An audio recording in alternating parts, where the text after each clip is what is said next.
I, Dr. Beaches Muganda Inyangala. I, Chris Kipto. I, Abubakar Hassan Abubakar. I, Julius Kibet Bitog.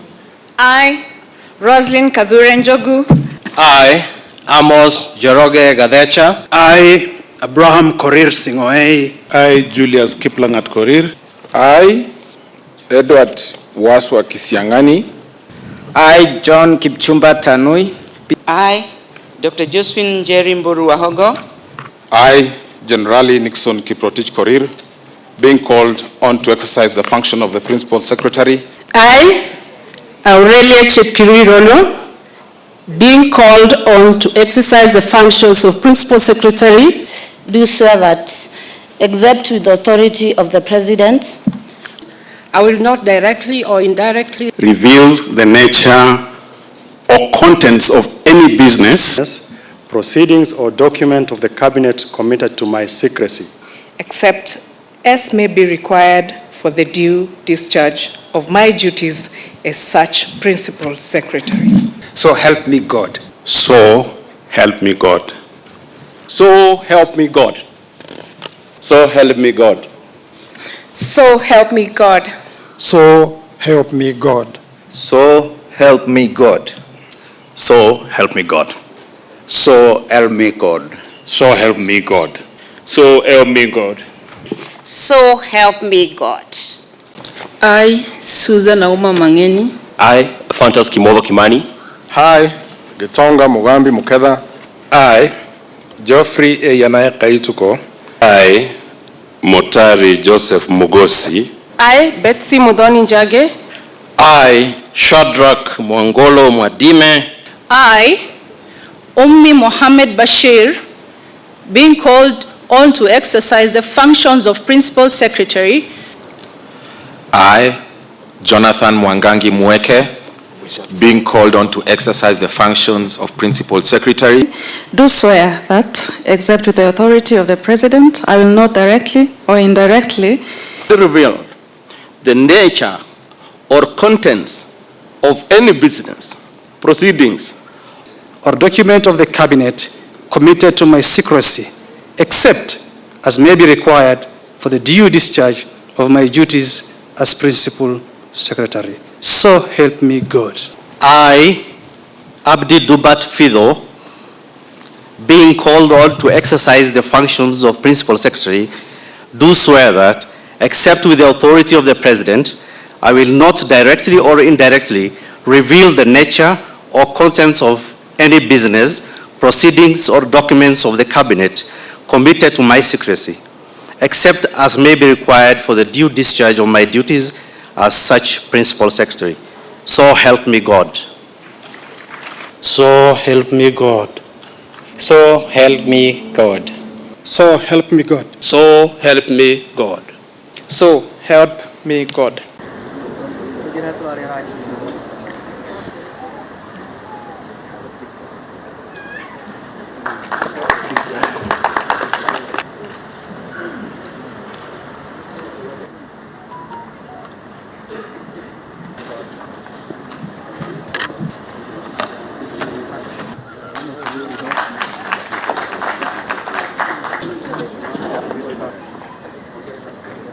Kenny Olontua.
From me and the entire administration, congratulations to you. Kenya has given you to serve. You have submitted and to work so that you can discharge secretaries and principal secretaries in place by the people of Kenya in the transformation. Congratulations for the opportunity the Republic of Kenya has given you to serve in the high office of Principal Secretary. You have submitted yourselves by oath and in public to serve the Republic of Kenya and to work diligently so that we can deliver to the people of Kenya the program, the plan, and the agenda for which this administration was elected. I want to promise you my support, my prayers, so that you can discharge your responsibilities, and it is my belief that you will do so to the best of your ability, knowing that as you serve humanity, you serve God.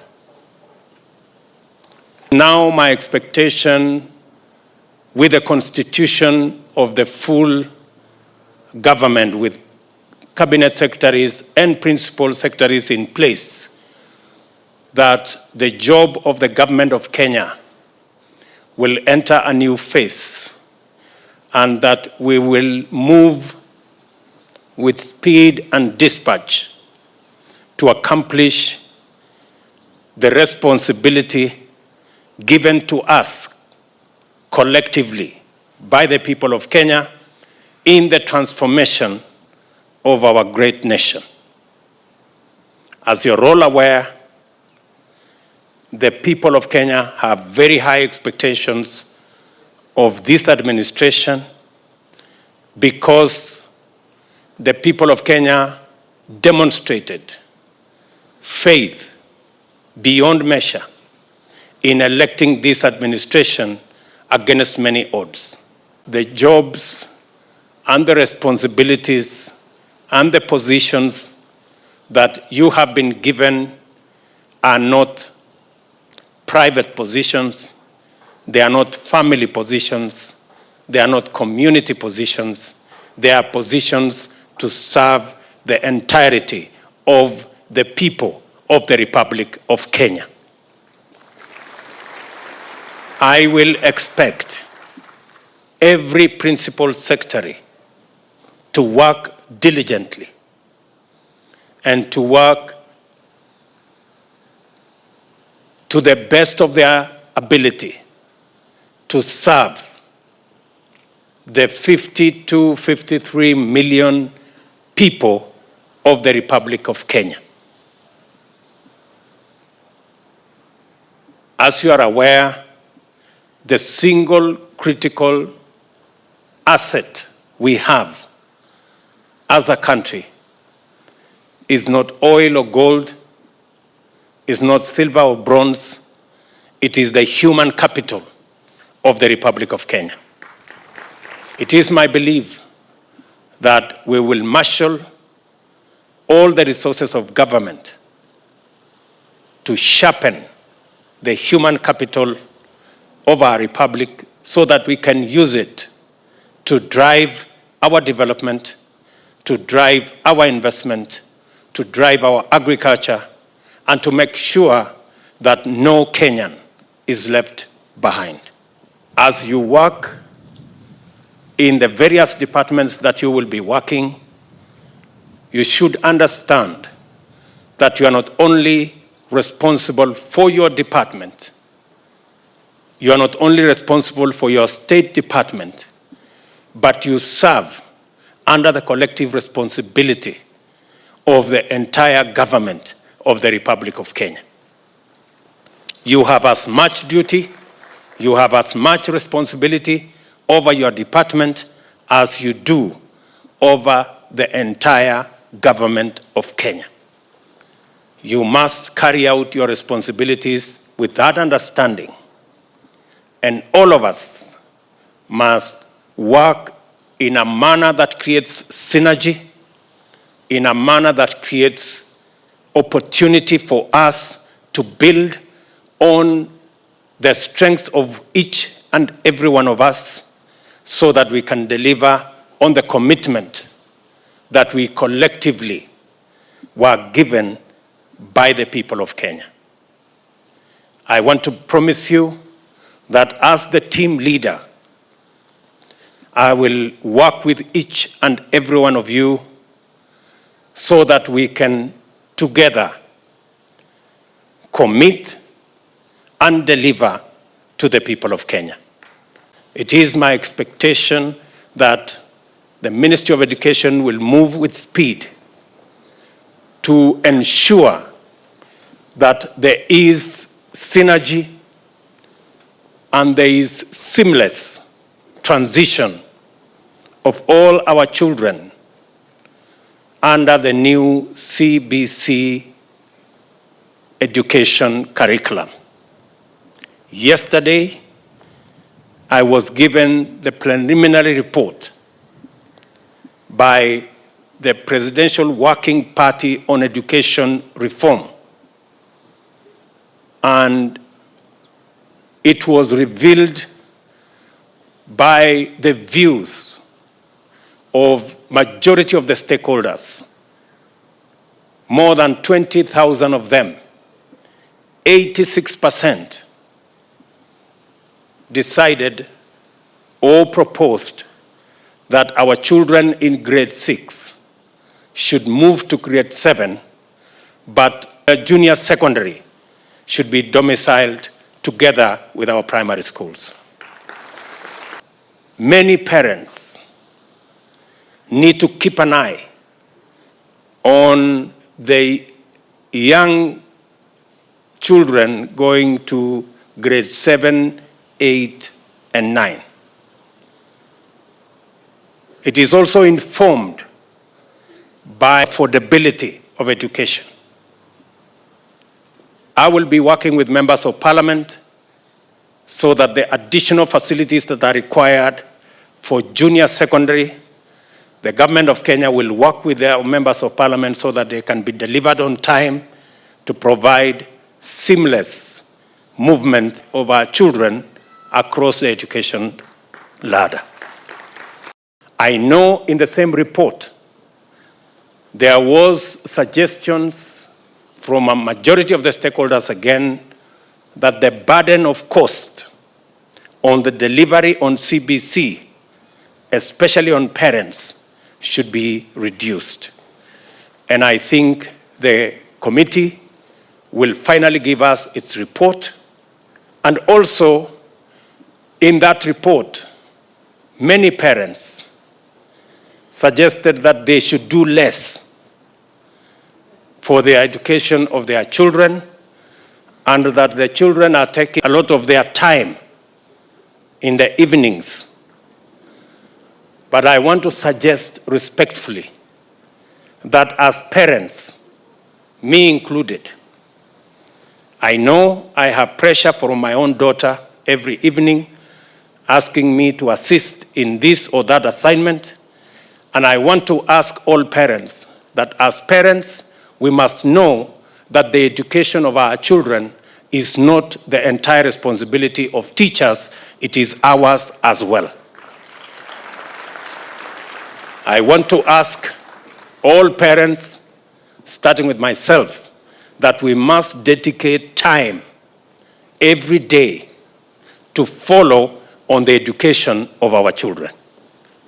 An hour every day to see the progress of your child in school, to assist with the homework, and to work with them so that you can understand and you can monitor the progress of your child is not too much to ask of us by our children. I want to encourage all parents across the Republic of Kenya. I know in the past, parents had very little to do with the education of their children. CBC has recruited parents to the middle of the education of their children, and I think it is a progressive development for us to be engaged in the education of our children. Mimi nataka niwaulize wazazi wote, hawa watoto ni watoto wetu, na ni jukumu letu pia kufuatilia vile wanavyosoma shuleni, kuwasaidia na homework, kuwasaidia na ile kazi wamepewa kule shuleni. Lakini kama serikali tumepatiwa mapendekezo ya kwamba kwa kiasi tuweze kupunguza gharama, hasa kwa wazazi, ya mambo yanayonunuliwa ama items ambazo zinanunuliwa wazazi wengi hawawezi kuzinunua.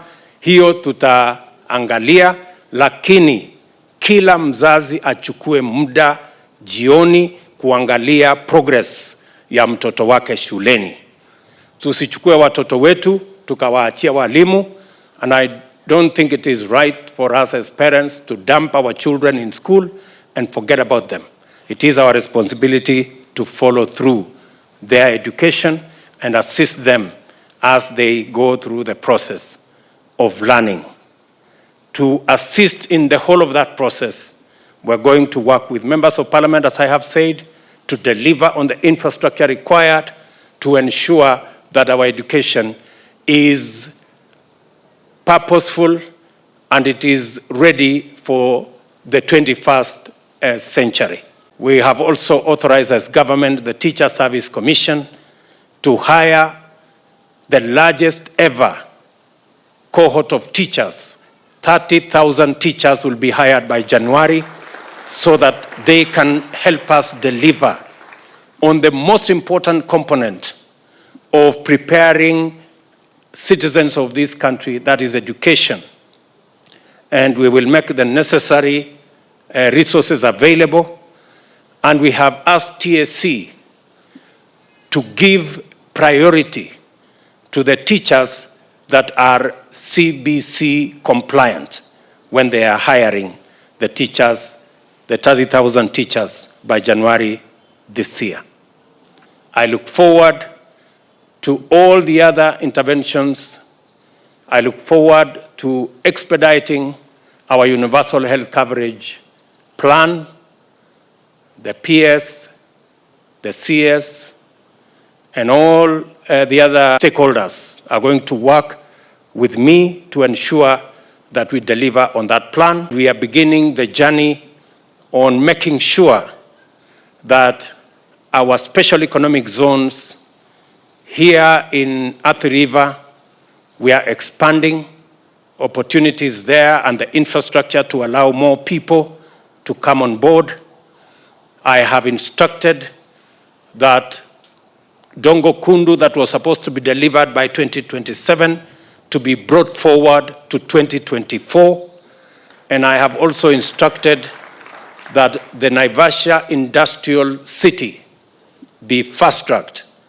And all the stakeholders have been mobilized because we need to create platforms that will give us the opportunity on agro-processing, value addition, manufacturing, from cotton to leather and all the other products in between, and to mobilize the entire agricultural sector so that we can get the raw materials for our value addition and agro-processing program.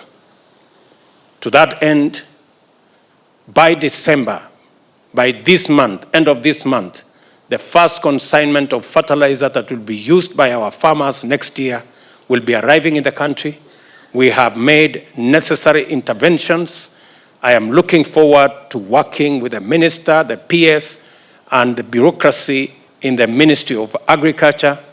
We have a program to import 300,000 metric tons of assorted fertilizer so that we can assist our farmers produce and we can deal decisively with the challenge of cost of food by ensuring that we enhance our productivity and we expand our production so that we can drive hunger out of our country.